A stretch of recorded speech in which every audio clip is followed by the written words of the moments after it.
Começa agora mais um programa Vereadores em Foco, produzido pela Câmara Municipal de Campo Grande. Nesta edição, os vereadores têm a oportunidade de mostrar para a população suas atuações na capital nesses 2 anos de mandato e quais são os seus compromissos com a nossa cidade. Hoje eu estou aqui com o vereador professor André Luiz. Ele é líder do partido Rede e está no seu 1º mandato. O parlamentar é presidente da Comissão de Mobilidade Urbana e vice-presidente da Comissão de Saúde. Também compõe mais 3 comissões na casa: a de Meio Ambiente, a de Defesa e Direito dos Animais e a de Defesa dos Direitos da Pessoa com Deficiência. Obrigada, vereador, pela sua participação hoje aqui no Vereadores em Foco. Muito obrigado, Day, pelo convite e vamos conversar. Vamos mesmo. E você pode acompanhar o trabalho do Legislativo Municipal pelas redes sociais e pelo site. E para você entrar em contato direto com a Câmara Municipal, é só enviar uma mensagem no WhatsApp do cidadão. Anota aí, 3316-1610. Bom, vereador, vamos começar falando que recentemente foi derrubado um veto na Câmara Municipal em relação a um projeto seu que visa aí garantir transporte público gratuito para pessoas que estejam em tratamento de câncer. Comenta para a gente um pouco mais sobre essa proposta. Na verdade, chegou uma demanda para nós, Day, nesse sentido aí, porque as pessoas que têm câncer, em algumas situações, elas têm uma dificuldade, por exemplo, para poder pegar medicamento. Então, muitas vezes o medicamento não está disponível, ela tem que ir várias vezes lá, ela gastava um dinheiro que não tinha, e isso atende principalmente a população de baixa renda. E a gente via que, por exemplo, as pessoas que vinham para Campo Grande, do interior, as prefeituras do interior oferecem uma condução gratuita. E o nosso paciente com câncer que ele tinha que disponibilizar, tinha que pagar uma passagem de transporte público para poder ou fazer o tratamento ou retirar o medicamento. Então, a gente acha que isso é uma questão importante. O direito ao acesso à saúde, ele é amplo. Entendemos que ele é amplíssimo, no sentido que, inclusive, do direito da pessoa ir até aquele local retirar gratuitamente o medicamento. Outro fator, outro ponto de destaque do seu mandato é em relação às fiscalizações, Você vem fiscalizando unidades de saúde, terminais de ônibus. O que você vem encontrando de falhas aí nessas fiscalizações? Primeiro é entender sempre que a fiscalização feita pelo vereador não é nenhuma crítica ao executivo, na verdade é uma crítica colaborativa, construtiva, no sentido de identificar o problema para uma boa prestação de serviço ao público. Eu sempre comento que nós, como poder público, quando a gente manda o carnezinho do IPTU para o cidadão, ninguém pergunta se ele pode pagar, se ele tem alguma dívida importante, se ele tem condição de fazer o pagamento naquele ano ou naquele mês. A gente simplesmente obriga o cidadão a pagar, por isso o imposto. Em contrapartida também, nós somos obrigados a dar um serviço de qualidade ao cidadão.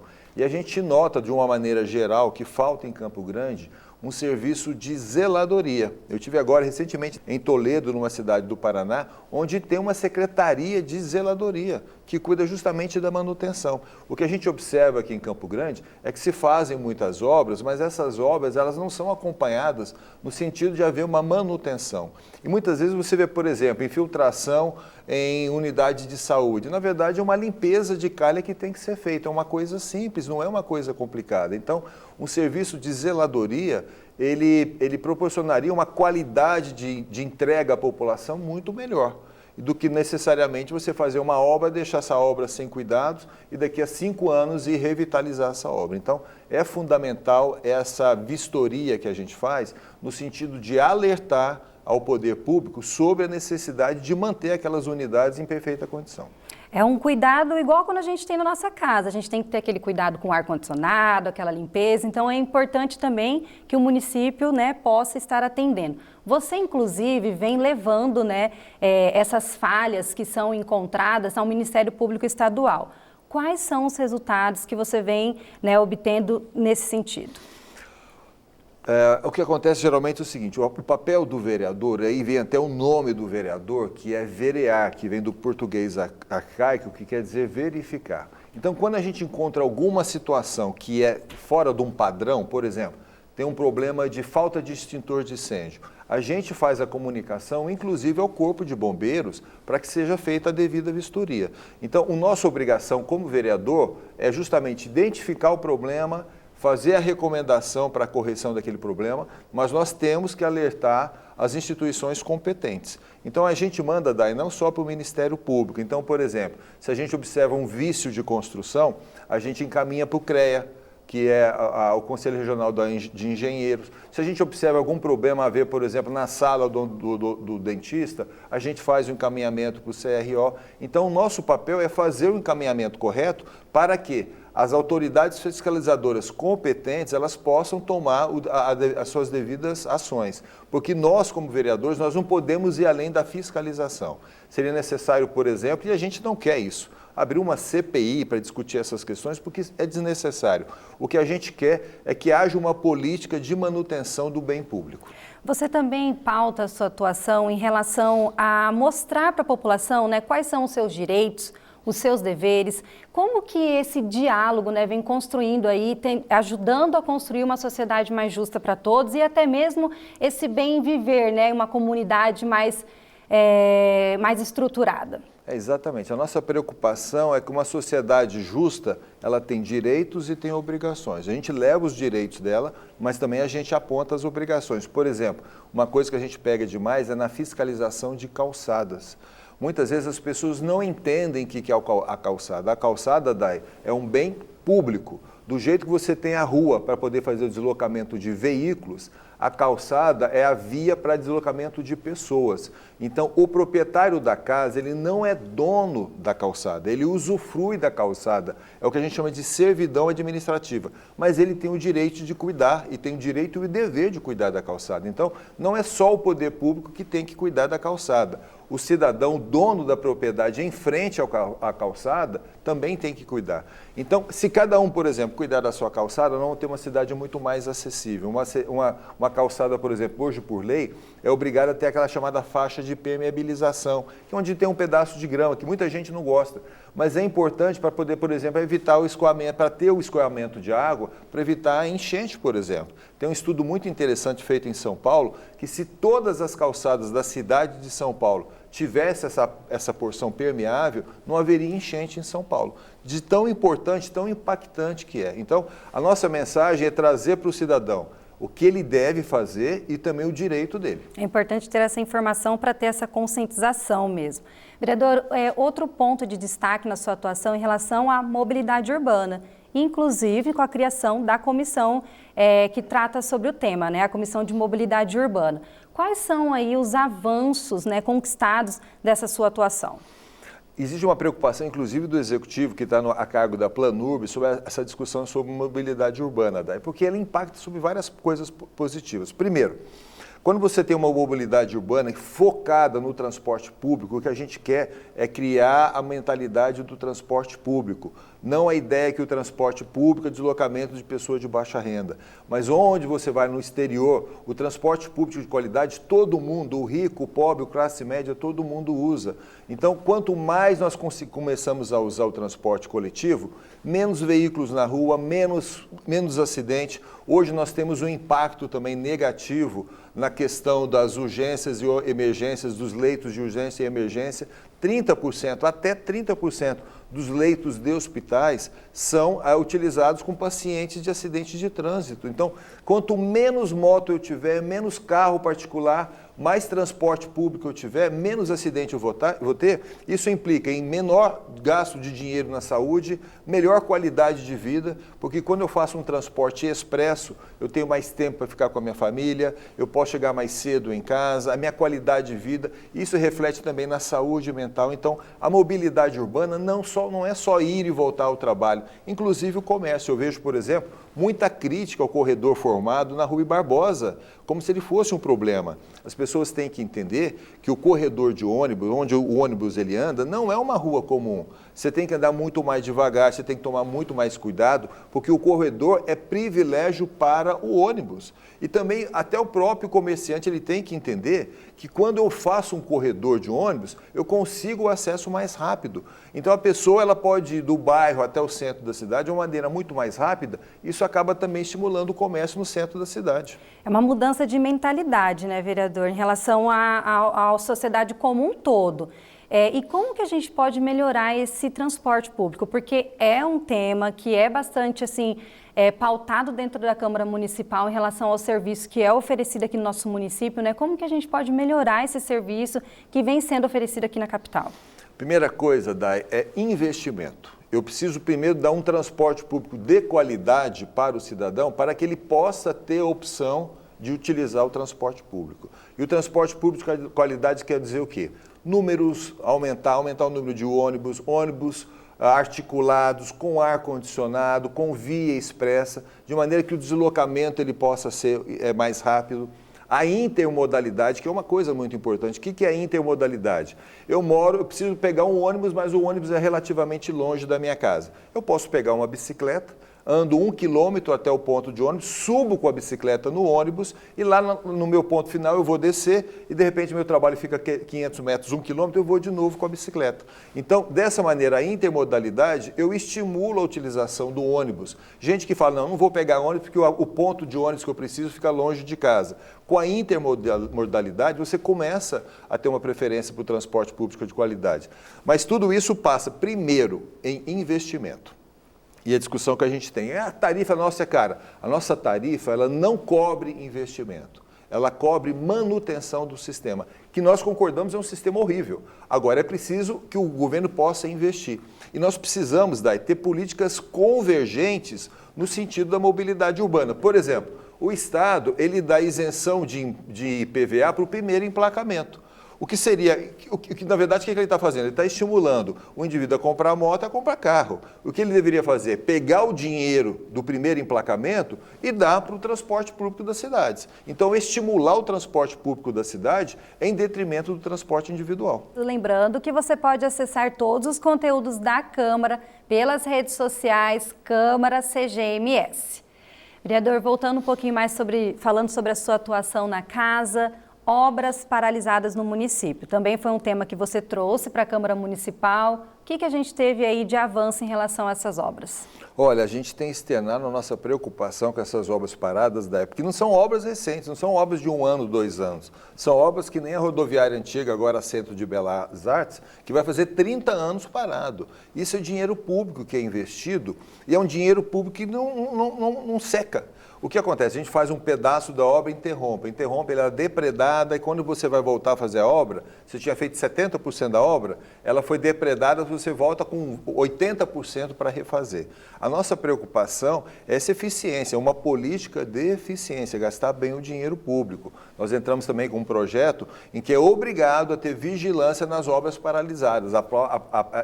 Deveria ter uma obrigação de uma placa avisando por que a obra está interrompida e ter uma vigilância permanente, porque a gente sabe desses casos de depredação de obras. E é um dever do poder público. Se ele se propôs a começar, ele tem que terminar. Isso é um prejuízo econômico para o cidadão. Uma obra que é começada e não é finalizada. Por exemplo, nós temos um problema das IMEIs aqui em Campo Grande, nós temos uma carência de vagas de perto de 9.000 vagas. Nós precisaríamos de construir 65 IMEIs. Nós temos 8 paradas. Então, além da gente não ter IMEIs suficiente, as poucas que tem interrompidas. Isso vai levar a um problema sério estrutural para Campo Grande, que no futuro nós vamos ter pessoas com baixa qualificação por falta de um local para estudar. Há um planejamento, após esse tema ter sido debatido na casa, em relação ao Executivo prestar contas, né, de como que está o andamento da conclusão dessas obras? Eu vou parafrasear um outro vereador que fala que, infelizmente, o Executivo trabalha muito no gerúndio. Estamos fazendo, estamos planejando, mas a coisa não está andando. Então, a nossa preocupação é pressionar o Executivo, e aí é pressionar de várias formas, inclusive com ação judicial, com questionamento junto ao TCE, para que essas obras elas tenham que sair. Porque é dinheiro público que é jogado e não tem retorno. Nossa preocupação é com a eficiência do dinheiro, sabe, Day? Eu sempre falo o seguinte, a gente pode até ser pobre, a gente não pode ser burro. Então, o pouco que a gente tem que otimizar o gasto em benefício da população. Realmente, essas obras, elas começam e não terminam. E isso aí é um dinheiro público que acaba sendo perdido mesmo. Em relação agora à pauta dos direitos dos animais, também sempre foi muito debatido na casa em relação a essa garantia dos direitos. Quais trabalhos que você destaca nesse sentido? Olha, a gente teve um avanço importante, que foi a criação da Subsecretaria de Bem-Estar Animal, que realmente é um avanço.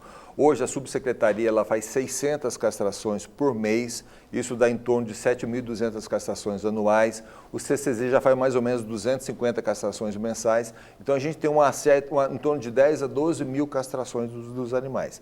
Isso é uma coisa positiva, mas a gente tem ainda que melhorar muito a logística, porque quem mais precisa de castração é a pessoa que não tem condição de se cadastrar ou de levar o animal.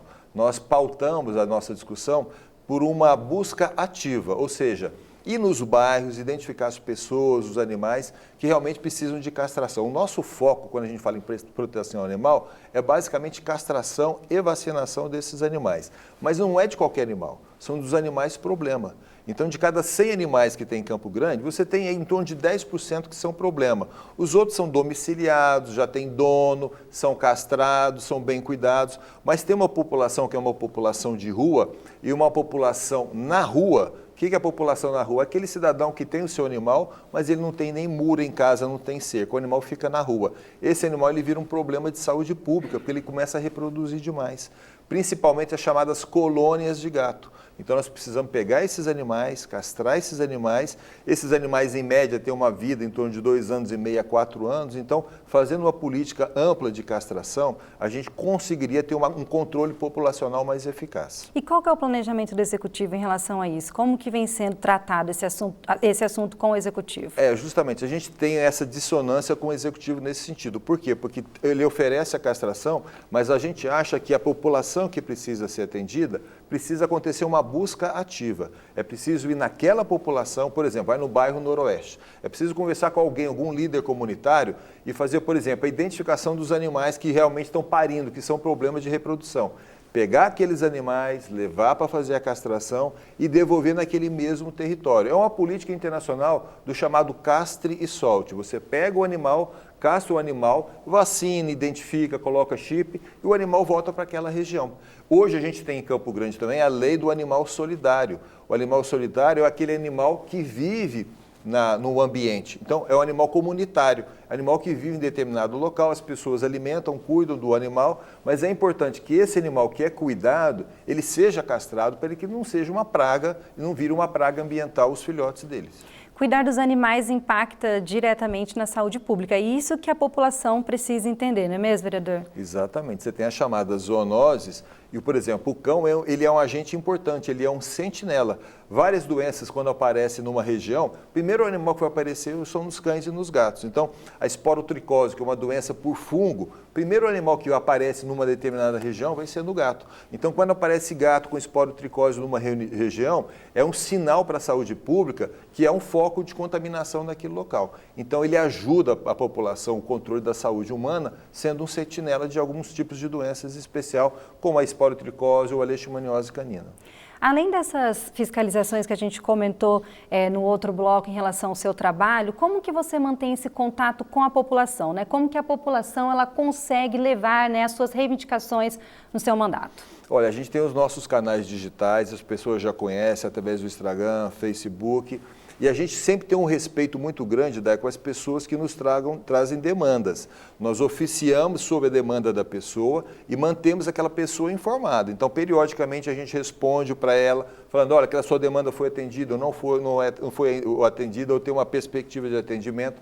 A gente cobra do Executivo isso. Quando a gente faz essas nossas indicações, a gente pede para o Executivo uma resposta. Olha, eu vou poder atender, esse atendimento vai ser feito daqui a uma semana, daqui a um mês, a um ano, para eu poder dar uma resposta à população. A população ela quer, sobretudo, uma atenção. Ela quer saber se aquela demanda que ela propôs está chegando ao órgão responsável para poder executar. Tem que ter um feedback, né? Porque às Exatamente. vezes, até mesmo se não for possível realizar, ela ficar ciente sobre aquilo. Ela tem direito à informação. Muitas vezes eu quero uma limpeza de terreno. A gente fala, olha, não tem programado uma limpeza de terreno para o próximo mês. Provavelmente vai entrar na programação do outro mês. A gente tem que dar essa satisfação para o cidadão.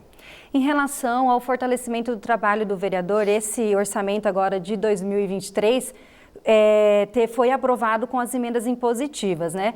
Quais foram as suas emendas apresentadas a esse orçamento? Olha, a gente teve várias emendas apresentadas. O que a gente faz muito é o seguinte, quando a gente faz uma fiscalização, Day, então, por exemplo, a gente vai numa unidade de saúde, detecta que a geladeira, o freezer está estragado. A gente já anota para poder fazer uma emenda parlamentar para enviar um freezer novo. Então, o objetivo também da fiscalização é detectar de que maneira, através da emenda impositiva, e aí é deixar bem claro, as emendas parlamentares, apesar da mídia falar muito mal da emenda, a emenda, quando utilizada com ética, ela é muito útil. Ela visa justamente a poder ajudar aquela entidade, uma escola, uma UBS, a fazer uma recuperação. Por exemplo, nós tivemos uma emenda agora aprovada de R$150 mil para uma escola lá no Jardim Presidente, que vai ajudar na reforma da quadra poliesportiva. Então, quando nós identificamos o problema, nós vemos que realmente o problema é importante, nós fazemos a indicação dessas emendas impositivas. E nós tivemos várias emendas, eu acho que do grupo de vereadores, quase 30% das emendas impositivas aprovadas foram nossas, justamente porque elas atendem às reais necessidades dos vários institutos do município de Campo Grande. Por isso é importante estar ali, fiscalizando, acompanhando, porque daí você consegue atender o que realmente precisa ser feito, que precisa ser mudado, né? Em relação a outro tema que você levou para casa, é a implantação de práticas sustentáveis aqui no nosso município, né? Quais foram aí os resultados dessa sua atuação? Olha, a gente trabalha também junto a um chamado Fórum Municipal do Lixo aqui em Campo Grande, que é um fórum que deveria ser coordenado, mas não está sendo coordenado pela Semadur, que visa justamente a questão da reciclagem. Então, a nossa preocupação com a consciência da reciclagem. Na verdade, aqui em Campo Grande, a consciência é muito alta, sabe, Day?